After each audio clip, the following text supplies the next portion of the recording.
나는 하나님의 자녀다 라는 제목으로 이 말씀을 전하겠습니다. 성경에 보면 하나님이 쓰시는 사람은 달라요. 하나님은 아무나 안 쓰세요. 사사기를 보더라도 자기에게 꽂혀있는 사람은 하나님은 안 씁니다. 세상 것에 꽂혀있는 사람은 절대로 하나님이 쓰시지 않습니다. 내 등 뒤에 하나님의 배경이 있는 사람, 하나님의 말씀이 그 사람의 생각을 지배하고 삶을 지배하는 사람을 하나님이 쓰시고 그에게 능력을 부어주십니다. 그를 통해서 당신의 영광을 드러내십니다. 우리가 신앙생활하면서 가장 어려운 점이 뭐냐? 죄를 이기는 것입니다. 또 하나가 있다면 절망과 낙심을 이기는 것입니다. 다니엘과 세 친구들은 이방 땅에 포로로 잡혀갔습니다. 서슬이 시퍼런 바벨론 왕궁에서 그 왕이 명령한 것을 따르지 않고 하나님께 뜻을 정하고 죽으면 죽으리라 하고 하나님의 말씀을 지켰습니다. 다른 사람들은 많이 포기하지 않았을까요? 그렇게 나라를 잃어버리고 지금 노예로 포로로 잡혀갔는데 많은 사람들은 정말 하나님 살아계셔? 하나님 살아계신다면 우리를 이렇게 할 수 있어?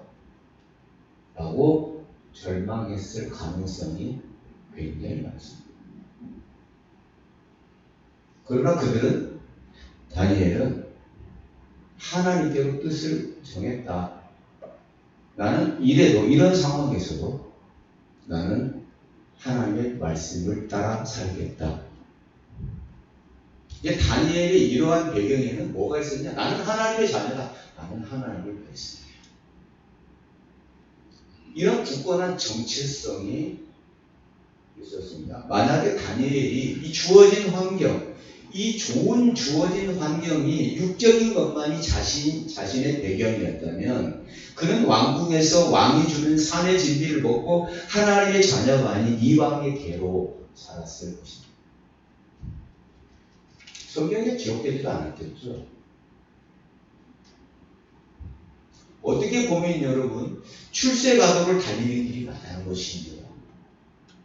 그 많고 많은 사람 중에서 궁에서 그 이방 교육을 받을 사람으로 뽑혔잖아요. 만약 우리가 이 세상에서 잘 되는 것, 이 세상에서 출세하는 것만이 나의 인생의 배경이라면 좋은 집에서 살고 돈 걱정 없이 사는 것이 나의 배경이라면 이런 유혹 앞에서 적당하게 타협하고 하나님의 자녀라는 신분을 그냥 잊어버리게 될 것입니다. 우리는 하나님의 자녀다. 이 정체성이 없으면 죄를 이길 수도 없습니다. 낙심이 될 때에도 소망을 가질 수도 없을 것이고 사실 믿음이 성장되지도 않을 것입니다. 요셉은 하나님이 주신 분명하신 꿈의 모든 것을 걸었습니다.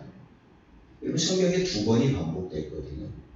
2번이 반복됐다는 것은 확실한 것입니다. 요셉은 자신에게 주신 꿈을 예사로이 여기지 않았습니다. 이것이 분명히 하나님이 나에게 주신 것이다. 그래서 그는 그 꿈을 주신 하나님께 자기의 인생을 겁니다. 이것은 평소에 요셉의 배경에는 아버지 야곱으로부터 들은 여호와 하나님이 계셨기 때문입니다. 그런데 그때부터 형들의 미움과 시기가 시작이 됐습니다. 여러분 다니엘도 얼마나 시기가 많았습니까? 기도하면 잡아가려고 준비하고 그가 뛰어났기 때문에 그를 시기한 사람들이 많았습니다. 요셉은 비참해지기 시작했죠. 먼저는 형들이 광야의 구덩이에 요셉을 던졌습니다. 그냥 두고 갔다라면 죽었을 것입니다. 그러나 네 번째 형 유다가 요셉이 우리 형제 아니냐? 피를 흘려서는 안 된다. 우리가 어찌 형제를 죽일 수 있느냐 하고 형제들을 설득합니다. 그리고 노예 장사꾼들에게 은전 면입을 받고 달아넘겼습니다.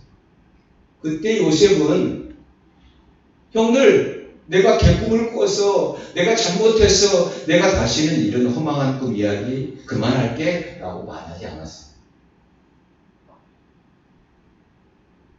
요셉은 노예로 팔리고 그것도 모자라 누명을 쓰고 감옥에 갔습니다. 하나님 주신 꿈 때문에 아픔과 쓰라린 고통을 겪었습니다. 왜냐하면 그 꿈대로 되려면 그 과정을 겪어야 하거든요. 여러분 꿈이 있죠? 그럼 그 꿈대로 되려면 그 과정을 겪어야 해요. 그냥 되는 게 아니에요. 그는 매일 주인 여자가 눈짓을 했습니다. 나랑 동침하자. 매일매일마다 날마다 유혹했습니다. 그때 요셉은 나는 지금 하나님 앞에 있는 사람이다. 지금 하나님이 내 앞에 있다는 거예요. 나는 즉 하나님의 사람인데 하나님의 꿈을 가진 사람인데 내가 어떻게 죄를 짓겠느냐. 자, 뒤에 누가 있어요? 요셉의 뒤에. 이 여자를 통해서 내가 돈 좀 벌고 편안하게 살자는 거예요? 아니면 하나님이 계세요? 여러분 뒤에 누가 있어요?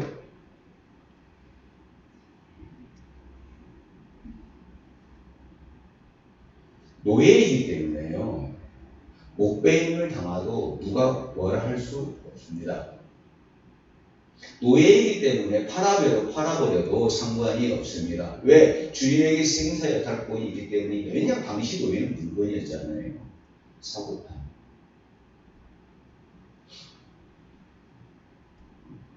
요셉은 노예이지만 편안하고 잘 먹고 잘 자고 육적인 것이 그의 배경이 있지 않았습니다. 요셉은 그 어려운 가운데서도 하나님이 자기 자신의 모든 배경이었다. 달라요. 하나님이 총리로 쓰는 사람이 다르지 않습니까? 여러분들이 이 과정 없이 높아지려고만 하잖아요. 이 과정 없이 무엇을 얻으려고만 하잖아요. 하나님의 사람의 정체성. 매번의 유혹마다 죄를 거절하고 나는 못한다. 나는 하나님의 사람이다. 그게 하나님을 기쁘시게 합니다. 요셉은 눈에 보이지 않는 하늘의 배경을 확신했습니다. 그리고 그의 가슴에 있는 그의 꿈을 놓지 않았습니다. 노예로 갔을 때도 감옥에 갔을 때도 놓지 않았습니다. 그 꿈이 이루어질 때까지 결단했습니다. 그래서 성경은 요셉에 대해서 이렇게 말합니다. 여호와께서 요셉과 함께 하시므로 여호와께서 요셉과 함께 하시므로 범사에 그가 하는 모든 일 형통하게 하십니다. 하나님을 감동케 하는 사람이죠. 여러분 누구랑 하나님이 함께 하십니까? 누구를 하나님이 주목하십니까? 감옥에 있을 때에도 여호와께서 요셉과 함께 하셨다. 여호와께서 그를 범사에 형통하게 하셨다. 그 감옥의 간수장이 그의 손에 맡긴 것을 무엇이든지 살펴보지 않았다. 왜? 하는 일마다 똑소리가 확인할 필요가 없었어요. 왜? 그는 성실했고 그는 정직했고 사람들의 인정을 받았습니다. 보디발도 인정했습니다. 간수장도 인정했습니다. 아! 요셉은 하나님의 사람이구나. 다니엘도 그 왕이 이처럼 하나님의 영에 감동된 사람이 어디 있느냐 라고 사람이 인정합니다.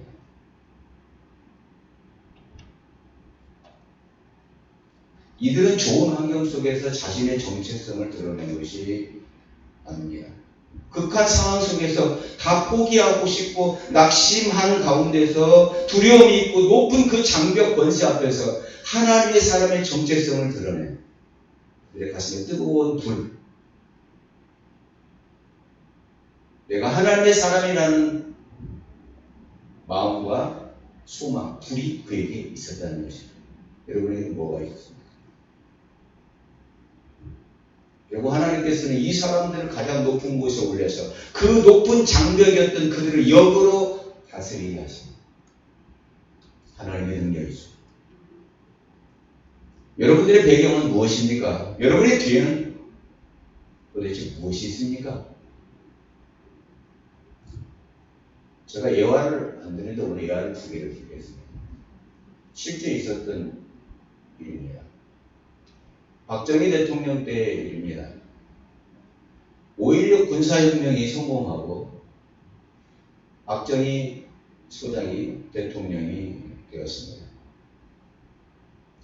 목숨을 걸고 수고한 장군들을 청와대 영빈관으로 초대해서 고맙다, 애썼다, 수고했다 하면서 격려하는 자리였습니다. 그래서 투스타, 별 2개 이상들이 모였는데 저마다 박정희 장군에게, 박정희 대통령에게 충성을 맹세하는 그런 자리였습니다. 그래서 일일이 한 20명 정도가 모였는데 일일이 한 사람 한 사람에게 술을 따라주면서 김장군 이번에 수고했어, 이번에 애썼어 하고 술 한 잔씩을 따라주는 거예요. 이렇게 술 한 잔씩을 따라주다가 어떤 장군 앞에서 술을 따라주려고 홍장군 애썼네, 수고했네 라고 술을 따라주려고 하자 이 홍성철 장군이 이렇게 말했습니다. 홍성철 장군이 이렇게 말했습니다. 저는 이 술잔을 받을 수 없습니다. 갑자기 영빈관 전체가 찬물을 끼얹는 분위기가 되었습니다. 다 얼어붙고 말았습니다. 이 좋은 날에 저 인간이. 그래서 대통령이 물었답니다. 뭐야? 무슨 이유인데? 네, 각하. 사실 제가 1년 전에 교회에서 서리 집사 직분을 맡을 때 술을 먹지 않기로 목사님과 하나님 앞에서 맹세했습니다. 저는 이제 집사입니다. 그랬더니 박 대통령이 야! 집사도 술 한잔 할 수 있잖아 하고 대노하고 그 잔에 술을 딱 부어버리고 들어가 버렸다고 합니다. 그때 다른 계급이 높은 이 홍성철 장군보다 계급이 높은 장군들이 홍성철 장군에게 와서 이렇게 말했습니다. 어이 홍 장군, 나도 장로야. 대통령이 하시는 술잔을 그렇게 거절할 수 있나? 너 미친 거 아니야? 너 제정신이냐? 어떤 장군이 와서 말했습니다. 나 안수집사다. 나 10년 됐어. 그런데 서리 집사 주제에 집사 1년밖에 안 되는 주제에 각하의 술잔을 거부해? 넌 이제 끝났어. 넌 이제 군복 벗을 거야.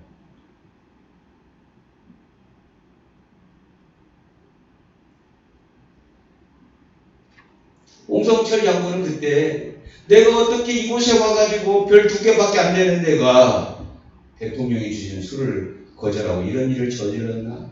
그런 생각도 들었지만 이 홍 장군은 속으로 이렇게 말했습니다. 아니지. 내가 군복을 벗게 될 것이지만 별이 떨어졌지만 나는 아직 집사의 직분이 떨어지지 않았다 라고 생각했다는 것입니다.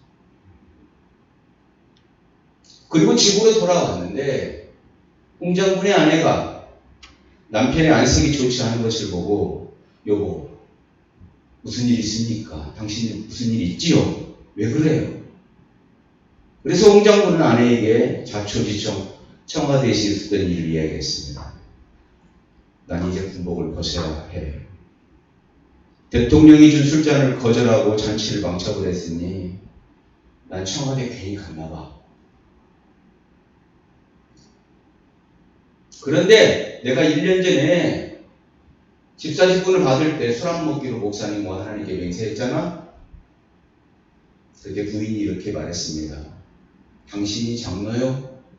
당신이 목사요? 그런데 소리 집사인데 당신 정말 장합니다. 당신의 별은 떨어질지 모르겠지만 당신의 믿음이 떨어지지 않았으니 하나님이 분명히 기뻐하셨을 겁니다 하고 잘했다고 격려했습니다. 그 다음날 아침 일찍 청와대에서 전화가 왔습니다. 올 것이 왔구나. 이제 끝이구나. 장군이 퇴역을 하려면 반드시 대통령 앞에서 해야 된대요. 그래서 대통령이 이제 나를 부르시는구나. 오늘 내가 군복을 입는구나. 그래서 호출 전화를 받고 청와대 본관 입구에 도착을 했습니다. 이제 비서관들, 보좌관들이 냉정하게 나를 쳐다보지도 않겠지? 어떻게 해야 되나? 그런데 비서관들이 홍장군의 차가 도착하자 입구에 나와서 홍장군을 막 맞이하는 거였어요. 오히려 화가 났다고 해요. 내가 오늘 군복을 벗는데 무엇이 좋아서 저러는가 하고 울분이 오히려 가득했다고 합니다. 그래서 비장하게 영빈관으로 들어갔습니다. 그랬더니 박 대통령이 입구까지 나와서 홍장군을 맞이하면서 홍장군 어서 오시오. 내가 군 생활하면서 이렇게 신앙의 절개를 지킨 사람을 처음 봅니다. 대통령은 홍장군의 손을 잡았습니다. 그리고 그의 어깨를 또닥 그렸습니다. 나중에 홍장군이 이렇게 고백했어요. 그 사건 이후에 너무나 힘이 들었습니다. 그리고 끝났다고 생각했습니다. 그런데 내가 하나님을 기쁘시게 하니까 하나님께서 대통령의 마음을 감동케 하셨습니다. 그 자리에서 홍장군은 1계급 특진에서 별을 하나 더 달았다고 합니다. 실화입니다. 홍성철 장군은 하나님을 기쁘시게 한 사람이었고 하나님이 함께 하시는 사람이었습니다. 서로 집사 받은 지 1년밖에 안 되었지만 여러분 기간이 중요합니까? 그런 그를 하나님이 높이셨습니다.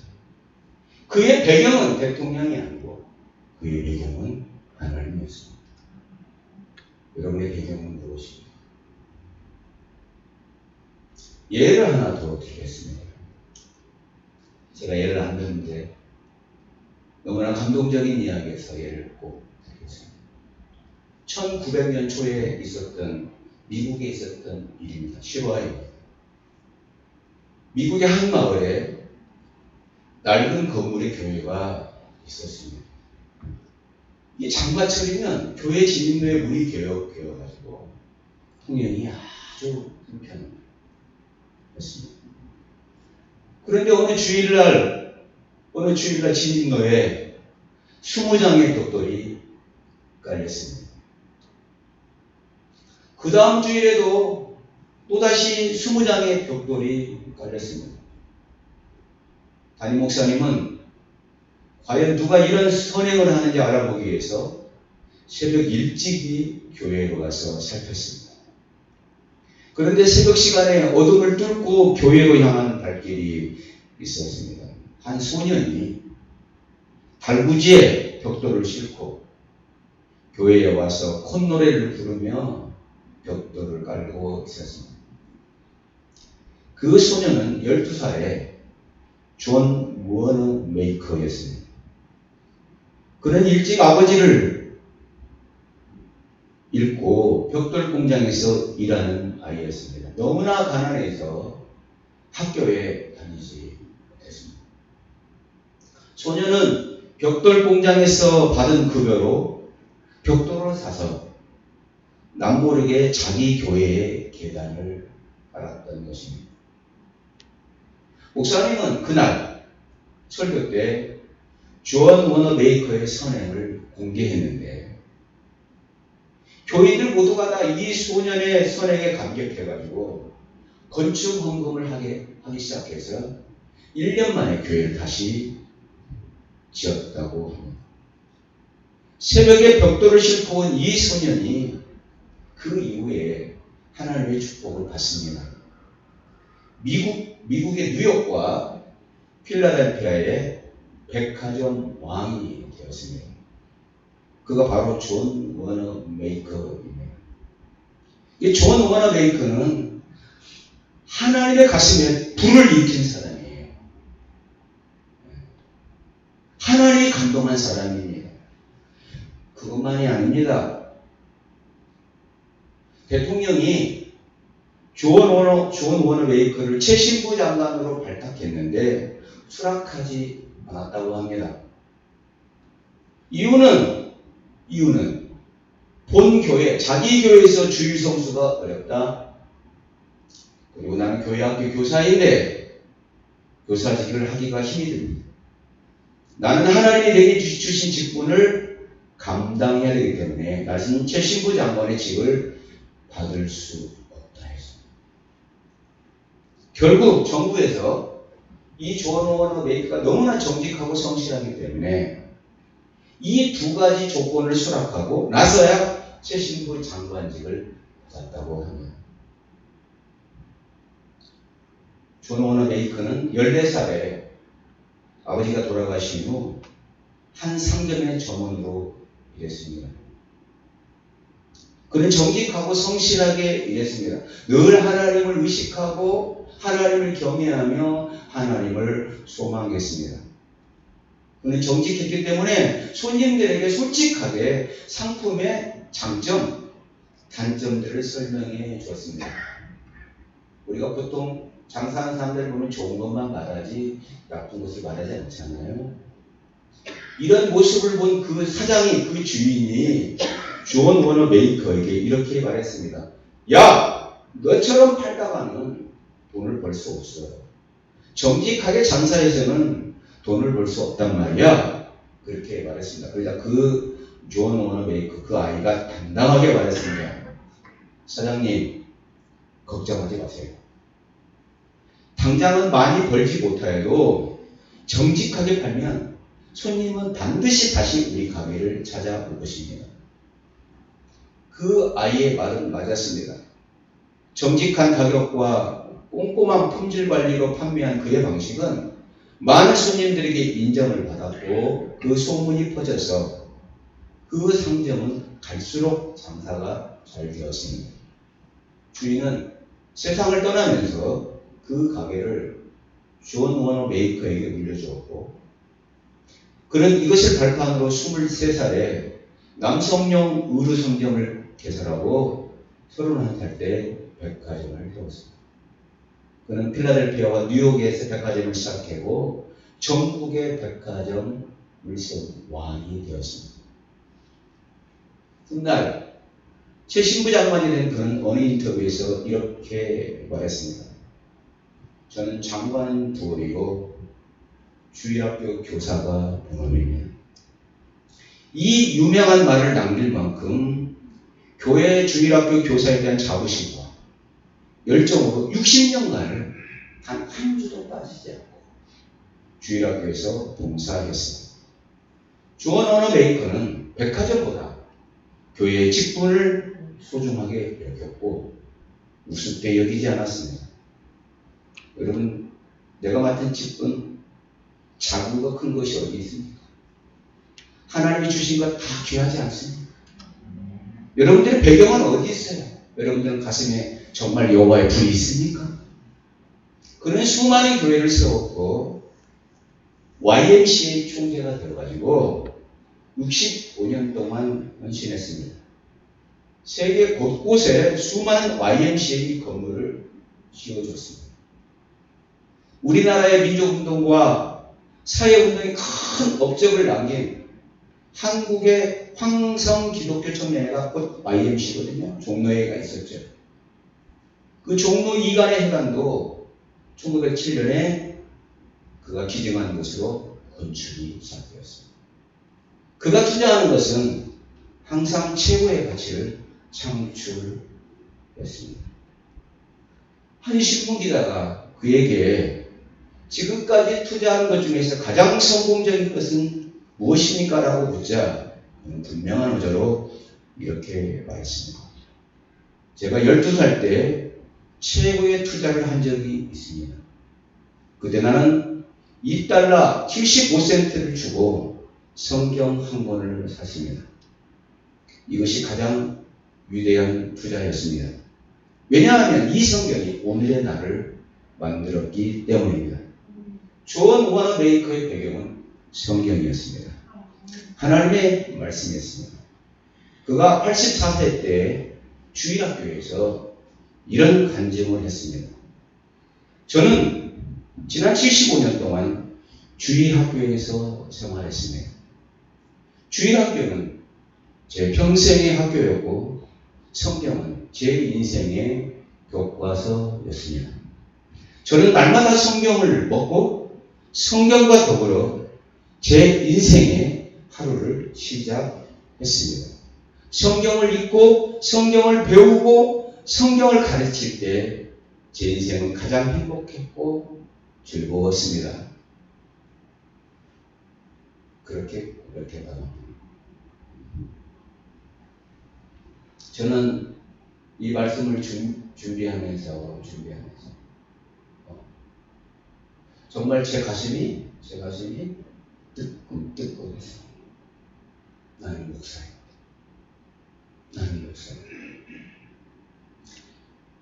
존 워너베이커의 성공 비결은 세상 사람이 찾지 못한 그의 교과서, 바로 성경 속에 있었던 것입니다. 저는 우리 한일교회 성도들이 오늘 이 설교를 듣고 여러분의 배경이 물질이 아니고 여러분의 배경이 사업이 아니고 여러분의 배경이 자녀가 아니고 여러분의 배경이 하나님이 되기를 바라며 하나님의 말씀이 여러분의 배경이 되어 그 놀라운 하늘의 주인이신 만물의 주관자가 되신 그 하늘의 축복을 끌어다 쓰는 기적의 주인공들이 다 되기를 주의 이름으로 축원합니다. 하나님은 이 세상의 주인이십니다. 만물의 창조주이십니다. 그런데 그 만물의 주인이신 하나님의 자녀가 바로 우리들이라는 것입니다. 여러분 생각해봐요. 왕의 자녀라고 해도 대통령의 자녀라고 해도 얼마나 큽니까 그 특권이. 말할 수가 없잖아요. 어느 기업체 사장의 아들이라고 해도 그렇게 특권이 큰데 우리는 하나님의 자녀예요. 하나님의 자식들이에요. 근데 여러분은 아직도 그게 크다고 못 느끼잖아요. 여러분 이 자녀의 신분은 그냥 얻어지는 게 아니에요. 쉽게 얻어지는 것이 아닙니다. 어떻게 얻어졌나요? 하나님의 사랑. 그 하나님의 사랑이 무엇입니까? 그 아들을 내어주시기까지. 그 예수 그리스도를 내어주시기까지 사랑하신 그 사랑으로 우리가 하나님의 자녀가 된 것입니다. 요한일서 3장 1절을 우리 한번 같이 읽겠습니다. 보라, 아버지께서 어떠한 사랑을 우리에게 베푸사 하나님의 자녀가 일컬음을 받게 하셨는가. 우리가 그러하도다. 그러므로 세상이 우리를 알지 못하면 그를 알지 못합니다. 하나님의 자녀와 특권, 영광은 그냥 주어진 게 아닙니다. 하나님의 사랑, 아들을 내어주시기까지 사랑하신 그 사랑이 있었기 때문입니다. 그런데 이 사랑은 세상이 모른다는 겁니다. 우리만이 안다는 것입니다. 그 자녀의 신분은 하나님께서 가장 귀한 것을 희생으로 된 거라는 것입니다. 여러분, 우리가 이렇게 귀한 존재예요. 여러분, 어디 가서 내 직분 숨기지 마세요. 여러분, 그런 마음으로 무슨 복을 받아? 그런 마음으로 어떻게 하나님의 마음을 감동케 해? 어디 가든지 하나님의 자녀답게, 하나님의 백성답게 정직하고 성실하고 당당하게 말하고, 우주 만물의 주가 되신 분이 내 아버지신데 그분이 나를 다시 살리셨는데 우리가 이렇게 귀한 존재들이라는 거예요. 저는 오늘 여러분 이 설교를 들으시고 여러분들이 하나님의 자녀라는 정체성을 확실히 갖기를 바랍니다. 2절을 다시 읽겠습니다. 시작. 사랑하는 자들아, 우리가 지금은 하나님의 자녀라. 장래에 어떻게 될지는 아직 나타나지 아니하였으니 그가 나타나시면 우리가 그와 같은 줄 아는 것은 그의 참모습 그대로 볼 것이기 때문이다. 아멘. 여러분, 하나님의 자녀의 축복은 이 땅에서만 있는 게 아니에요. 예수 그리스도가 나타나실 때, 다시 재림하실 때 우리도 그와 같이 그리스도와 같은 모습, 부활의 모습이 된다는 거예요. 아멘. 나도 그리스도와 같아진다는 거예요. 그런데 세상은 이걸 모른다는 것입니다. 여러분, 나도 예수 그리스도와 같은 모습으로 변화될 것을 믿습니까? 이 말씀을 믿습니까? 여러분, 그 어떤 사람도 하나님의 자녀가 아닌 그 어떤 사람도 아무리 돈을 많이 가지고 있고 아무리 권세를 많이 가지고 있어도 하나님의 자녀가 되지 않으면 예수 그리스도의 모습과 같아질 수 없습니다. 여러분, 이 소망이 있습니까? 여러분, 이 부활의 소망이 있습니까? 아니면 돈 많이 벌고, 예수 믿어서 돈 많이 벌고, 예수 믿어서 내 자식 잘 되고, 예수 믿어서 좋은 대학 가고, 예수 믿어서 사업 잘 되는 것이 여러분의 계획입니다. 3절을 같이 한번 읽겠습니다. 시작. 주를 향하여 이 소망을 가진 자마다 그의 깨끗하심과 같이 자기를 깨끗하게 하며. 아멘. 여러분, 이 소망이 있기 때문에 나는 깨끗해져. 저와 짝짓지 않나. 왜? 하나님의 자녀는 이제 누구를 따라가? 하늘에 계신 예수 그리스도를 따라가는 거예요. 아멘. 여러분, 하나님의 자녀는 특권만 있는 게 아니에요. 반드시 책임이 따릅니다. 그의 깨끗하심과 같이 우리도 주님처럼 거룩해 한다는 것입니다. 아멘. 그 홍성철 장군처럼 단 한 잔의 술잔이지만 난 그것으로 나는 더럽히지 않겠다. 하나님의 자녀임을 더럽히지 않겠다. 내가 별을 두 개를 내가 떨어뜨리는 한이 있어요. 이 소망이 있다면 주님의 날에 내가 주님과 같이 그리스도와 같이 된다는 소망이 있다면 그분과 함께라면 하나님의 자녀로서 그분과 함께라면 깨끗해야 된다는 거예요. 아멘. 여러분, 더럽히지 않기를 바랍니다. 하나님을 주목하는 사람이 어떤 사람인지 생각을 해야 돼요.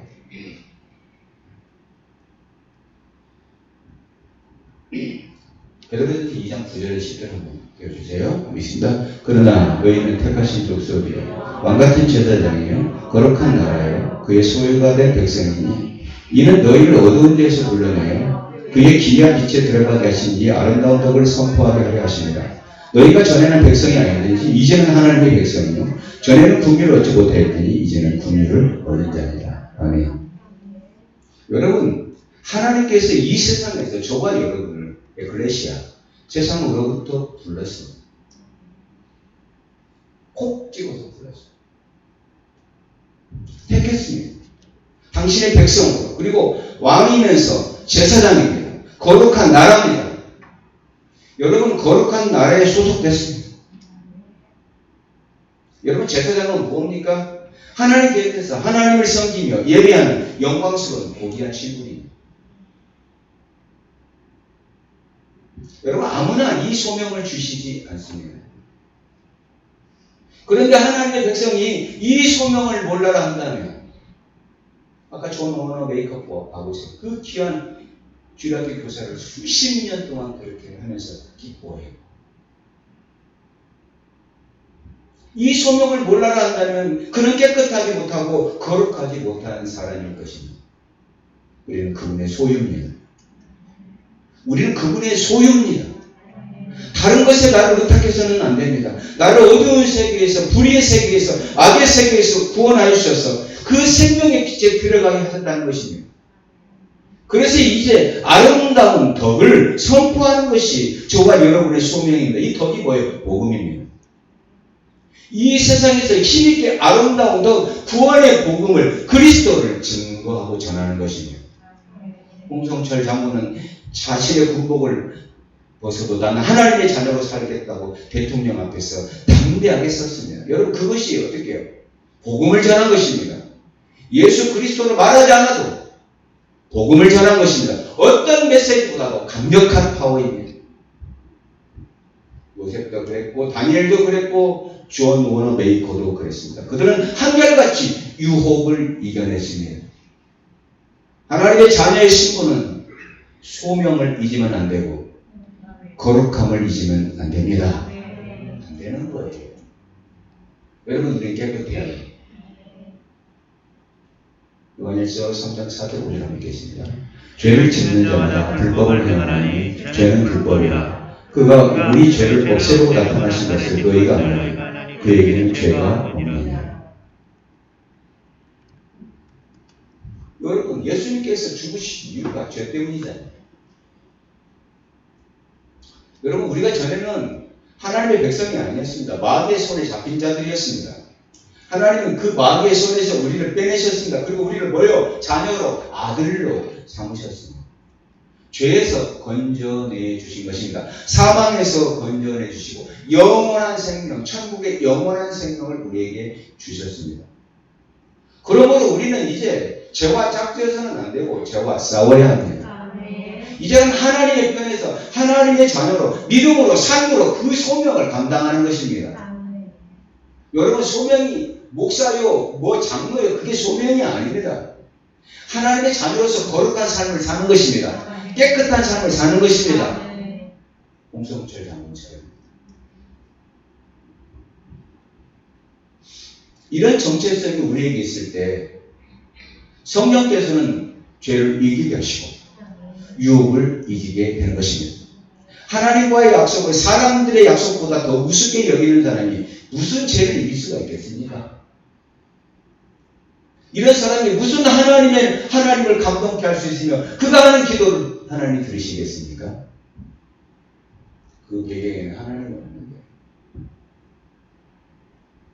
7절 8절을 같이 한번 읽겠습니다. 자녀들아 아무도 너희를 미혹하지 못하게 하라.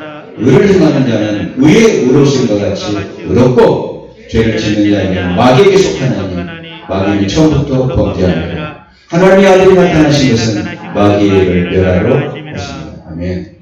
여러분 우리는 이 죄와 함께 하나님의 아름다운 덕을 선전할 수 없습니다. 자랑할 수 없습니다. 여러분 기독교인의 복음의 윤리는 세상의 도덕보다 더 뛰어나야 합니다. 세상보다 달라야 합니다. 구별되어야 됩니다. 왜? 우리는 하늘의 영광스러운 존재이기 때문에 그렇습니다. 여러분 하나님은 죄와 가까이 하시지 않습니다. 여러분 하나님이 여러분에게 오셔서 지난 주일의 말씀도 그렇잖아요. 내가 기도 열심히 했는데 구조대가 왔어. 그런데 도와줄 수가 없어. 왜? 죄 때문에. 왜? 하나님은 저와 함께 하실 수 있는 분이 아니에요. 하나님은 사단과 함께 할 수 있는 분이 아니에요. 거룩하신 분이에요. 여러분 홀리 스피릿이 뭐예요? 거룩한 영이잖아요. 성령이 내게 오시려면 내가 깨끗해야 됩니다. 아까 우리가 그동안 읽었죠? 내가 죽어야 그분이 왕이 돼. 내가 살아서는 그분이 나를 다스릴 수가 없어. 로마서 8장 17절 읽겠습니다. 시작. 자녀이며 또한 상속자 곧 하나님의 상속자여 그리스도와 함께한 상속자니 우리가 그와 함께 영광을 받기 위하여 고난도 함께 받아야 할 것입니다. 아멘. 여러분 우리가 하나님의 자녀는 상속자입니다. 아브라함의 유업을 받을 자입니다. 이거 얼마나 큰 겁니까? 여러분 세상 사람들은 생각도 못하는 일입니다. 하나님께서 아브라함에게 약속하셨습니다. 뭘 약속했어요? 내가 너를 복의 근원이 될게. 복 하나 정도 받는 게 아니라 네가 복을 나눠주는 사람이 될 거야. 복의 근원이 되게 하겠다. 내가 너에게 땅을 주겠다. 너가 네 후손들의 세계 모든 민족 가운데 뛰어나는 것이다. 약속하신 거예요. 여러분 그 약속이 계속 그 아들들에게 이어지지 않습니까? 이삭에게 이어지고 야곱에게 이어지고 결국 어떻게 이어져요? 다윗에게 이어지고 어디까지 이어집니까? 예수 그리스도까지. 그래서 예수 그리스도를 믿는 우리가 아브라함의 유업, 아브라함의 상속을 받을 자격이 있습니다. 우리는 그리스도와 함께 그 영광을 받습니다. 누구와 함께? 그리스도와 함께. 그리스도와 함께한 상속자라고 그랬어요. 그리스도가 주시는 부와 영광을 함께 누립니다. 그러면 여러분 책임도 있다는 의미예요. 소명이 있다는 것입니다. 그것은 그리스도와 함께 이 세상에서 고난을 치르는 대가를 지불해야 됩니다. 믿음 때문에 오는 고난, 하나님의 꿈을 지키기 위한 그 고난, 말씀을 지키기 위한 고난, 그거를 던져버리고는 안 된다는 거예요. 아멘. 내가 여러분 죄를 지하고 받는 고난 말고, 그거 고난이 아니야. 징계지. 그걸 고난이라고 생각하지 마세요. 징계예요, 징계. 하나님의 회초리를 맞은 거예요. 우리의 고난은 뭐냐? 믿음 때문에 오는 고난. 내가 예수님 때문에, 내가 하나님 때문에 그 믿음을 지키려고 하는 그 고난. 그 고난을 치르는 이 세상에서 여러분, 누가 우리를 알아줍니까? 우리가 하나님을 외치고 예수님을 외치는데 누가 알아줘? 왜 아까 모른다고 그러냐, 세상은. 세상은 모른대요. 여러분, 내가 하나님의 자녀가 되는 책임을 져야 합니다. 아멘. 아멘. 이제 거기서 타협이 이루어지면 안 되는 거예요. 거기서. 우리는 그래서 그리스도와 함께한 상속자예요. 고난은 몰라라 하고 세상과 짝을 짓고 그 영광만 바란다면 우리는 하나님의 자녀가 될 수 없습니다. 고난을 통해서 우리가 하나님의 자녀임을 나타내야 됩니다. 다니엘도 고난을 통해서 하나님의 자녀임을 나타냈고, 요셉도 그 고난을 통해서 하나님의 자녀임을 나타냈으며, 이 홍성철 장군도 그 어려운 그때를 통해서 하나님의 자녀인 것을 증거한 것입니다. 고난과 어려움을 통해서 마침내 믿음으로 승리하여 그리스도의 덕을, 구원의 복음을 선전하는 사람. 우리가 세상과 같다면 무슨 소용이 있겠습니까? 그래서 여러분, 내가 믿음으로 말미암아 고난이 왔을 때 기회로 삼으세요. 그때 하나님이 보십니다. 그때. 하나님은 아무나 안 쓰세요. 여러분 사사기 봐봐요. 사사기에서 사사들을 일으킬 때 아무나 쓰던가요? 절대 아니에요. 내가 이렇게 기도했는데 응답하지 않으신다 불평하지 말고, 이 고난을 통해서 하나님의 자녀임을 믿음의 삶으로 증거하고 하나님의 영광 안으로 들어가는 축복의 사람이 되기를 주의 이름으로 축원합니다. 여러분, 우리에게는 땅끝까지 복음을 전하는 소명을 주셨는데, 여러분 나의 삶에서, 여러분 내가 저 선교지에 가서 전하는 게 아니에요. 내 직장에서 전하며, 내 사업에서 전하며, 내가 가정에서 전하며, 내가 머무는 공간에서 내가 하나님의 자녀임을 증거하는 거예요. 여러분 잘못 판단하지 마세요. 내가 선교사가 돼서 어디로 나가는 게 아니에요. 내가 머무는 곳에서 하나님의 자녀임을 증거하지 못하는데 어디를 나가서 하나님의 자녀임을 증거하겠다는 거예요.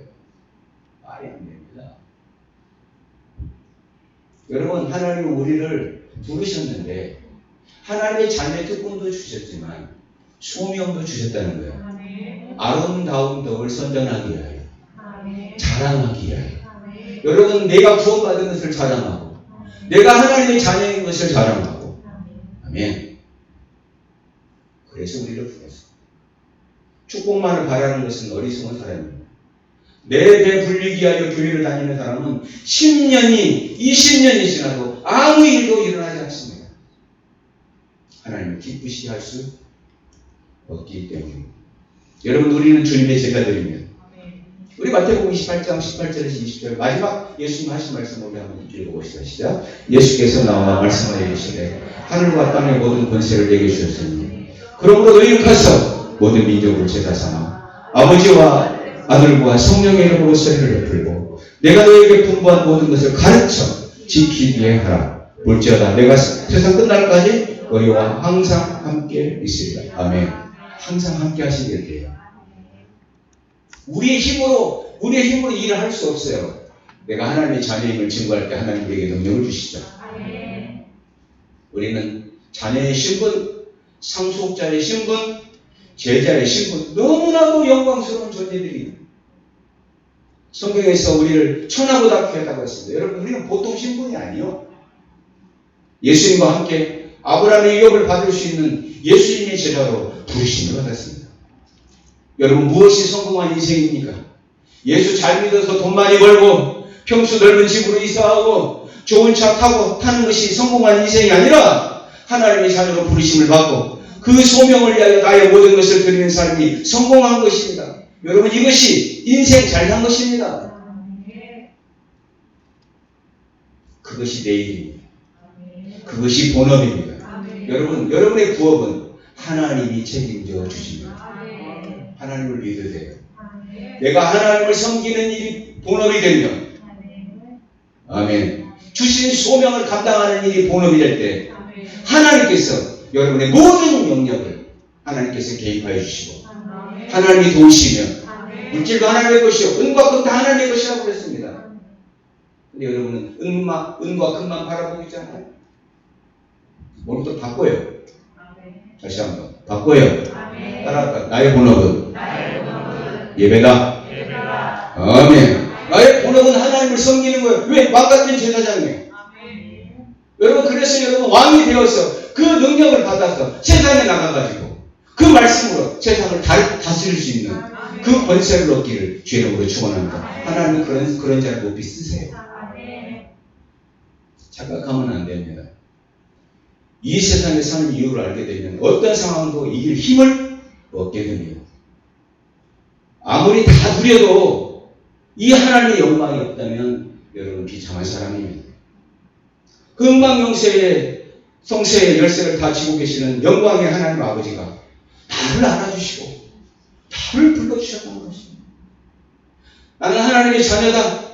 나는 집사다, 권사다, 목사다 하시고 교회를 통해서 그 소명을 주셨습니다. 아파트 평수로, 차의 크기로, 물질의 명예로 가치를 따지면 바보, 멍청입니다. 우리는 그런 존재가 아니거든요. 잘 살든지 못 살든지 어렵고 힘겨운 생활이어도 우리에게 주신 그 신분, 그 영광이 나에게 있다. 이런 긍지가 나에게 있어야 합니다. 그래서 이기는 거예요. 그래서 다니엘이 이겼고 요셉이 이겼는 거예요. 존 워너 메이커가 이긴 것입니다. 그러니까 홍장군처럼 대통령 앞에서 당당하게 합니다. 이제 신앙생활을 털이 시작하는 일밖에 안 돼요. 그렇습니다. 어떤 어려움도 이길 수 있는 불이, 정체성이 저와 여러분에게 있어야 됩니다. 오늘 이분들의 이 다니엘의 불이, 요셉의 불이, 존 워너 메이커의 불이, 홍장군의 불이 여러분의 가슴에 들어가기를, 오늘 이 시간 성령님께서 여러분의 가슴에 뜨거운 불로 일어나게 하기를 주의 이름으로 축원합니다. 그 불이 있어야 해요. 내 육의 힘으로 안 됩니다. 그렇습니다.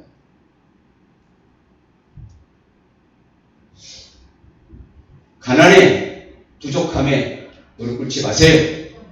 인생 그것이 전부가 아니에요. 하나님이 판단하는 것은 그게 아닙니다. 여러분 시시한 인생으로 살지 마십시오.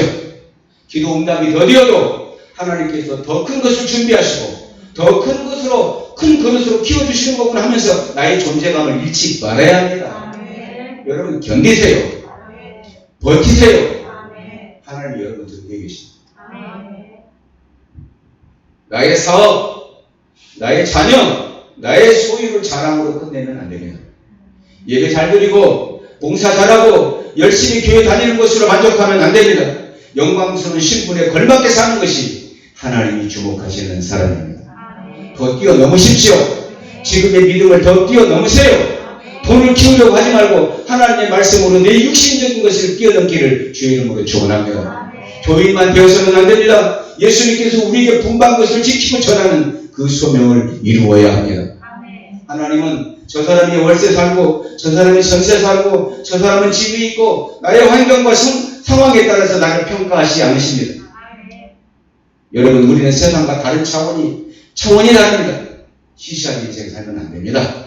나 같은 것을 하나님이 부르시고 자녀로 삼으시고 하나님의 백성으로 삼으셨다면 분명히 계획이 있겠죠. 이 정체성이 분명하면 여러분 보는 것이 달라져요. 보는 게. 여러분 이게 정체성이 딱 세워지면요. 나를 버립니다. 아직도 나를 못 버리면 내가 정체성이 분명하지 못해요. 그리고 죄와 맞서 싸울 수가 없습니다.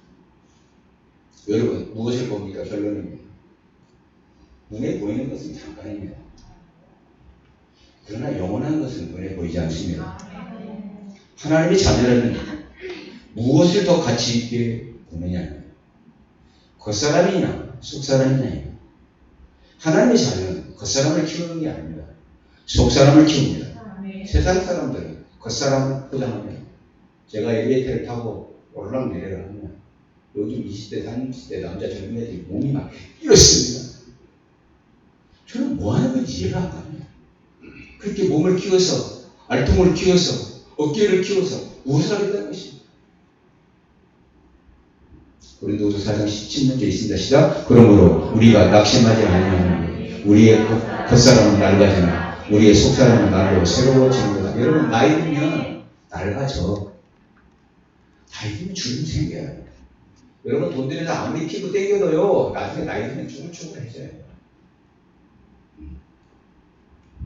우리는 영광스러운 존재, 하나님의 영광스러운 자녀들. 이제 우리는 속사람을 만들어야 됩니다. 겉사람은 낡아져. 후패, 기억에는 후패라고 그랬어요. 시든다는 말이에요. 시든다 이 말이에요. 이제 겉사람 보여지는 것은 아무 소용이 없습니다. 그래서 하나님께서 어려움도 고난도 아픔도 병도 주십니다. 하나님이 다루시는 과정을 통해서 우리의 속사람이 커지나가는 거예요. 여러분 무엇이 다 있고서는 여러분 우리의 속사람이 커지지 않습니다. 고난을 통해서 기도를 통해서 말씀을 들음을 통해서 예배를 통해서 우리의 속사람이 커지지 세상 것을 통해서 우리의 속사람은 커질 수가 없습니다. 낮아졌어. 교만했던 내가 낮아졌어. 말씀을 듣고 기도하다 보면 우리의 영이 살아납니다.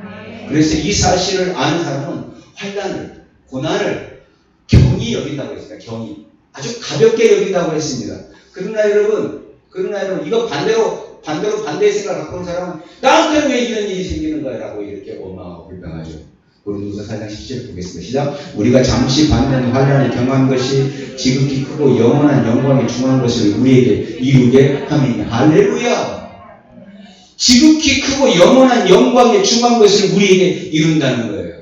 여러분 환난을 통해서 하나님의 자녀됨으로 더 성장하고 여러분의 속사람이 더 성장하기를 주의 이름으로 축원합니다. 크신 하나님의 영광을 알고 있기에 장차 예수님의 생명이 영원한 생명이 우리 몸에 나의 몸에 나타날 것을 알기에 잠시 받는 환난을 경히 여긴답니다. 여러분 우리가 영광의 자리로 가려면 속사람이 변화되어야 됩니다. 고난을 통해서 믿음의 고난을 통해서 그렇습니다. 지금 내게 주신 이 어려움 고난은 나의 속사람을 자라게 하시고 나를 다루시는 하나님의 과정입니다. 그래서 바라보는 게 달라요. 이제는 바라보는 고린도후서 4장 18절 보겠습니다. 시작. 우리가 주목하는 것은 보이는 것이 아니요 보이지 않는 것이니 보이는 것은 잠깐이요 보이지 않는 것은 영원하니라. 할렐루야. 여러분 우리가 주목하는 것은 보이는 게 아니라는 거예요. 보이지 않는 거예요.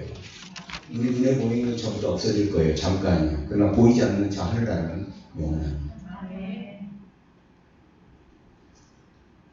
한번 따라할까? 나는 하나님의 자녀다. 아멘. 이 정체성을 잊지 마세요. 하나님의 자녀답게 사세요. 아멘. 어려움을 통해서 더 하나님의 자녀임을 증거하고 아멘. 저와 타협하지 말고 유혹에서 밀려나지 말고 승리하시는 여러분들이 되기를. 그래서 하나님의 마음을 감동케 해 하나님이 여러분을 쓰시며 아브라함에게 약속하셨던 그 복이 여러분에게 임하되길 주의 이름으로 축원합니다. 히브리서 11장 3절을 읽습니다. 시작. 믿음으로 모든 세계가 하나님의 말씀으로 지어지는 우리가 아노니 보이는 것은 나타난 것으로 말미암아 된 것이 아니라. 여러분 우리 눈에 보이는 것은 나타난 것 이미 나타나 있는 것으로 된 게 아니에요. 보이지 않는 하나님의 말씀으로 된 거예요. 하나님의 말씀이 여러분의 배경이 되기를 바라고 그래서 수시로 하나님의 말씀을 열어보면 그 말씀을 묵상하시기를 주의 이름으로 축원합니다. 오늘 내가 주보에 시편 여행을 썼어요. 하루에 한 편씩 읽자. 그리고 이번 주에는 1편에서 6편까지 읽는 거예요. 쓰는 게 아니에요. 읽는 거예요. 써서 하려면 또 시간이 걸리니까 읽고 묵상하자는 것입니다. 여러분, 하나님의 말씀이 여러분의 마음과 생각을 변화시키며 하나님의 말씀이 여러분의 삶을 변화시켜서 하나님이 기뻐하고 하나님 주목하시는 사람이 되어 여러분 영적인 삶뿐만이 아니라 육의 삶에도 큰 축복을 받고 하나님의 영광을 드러내시는 그런 인생이 되시기를 주의 이름으로 축원합니다.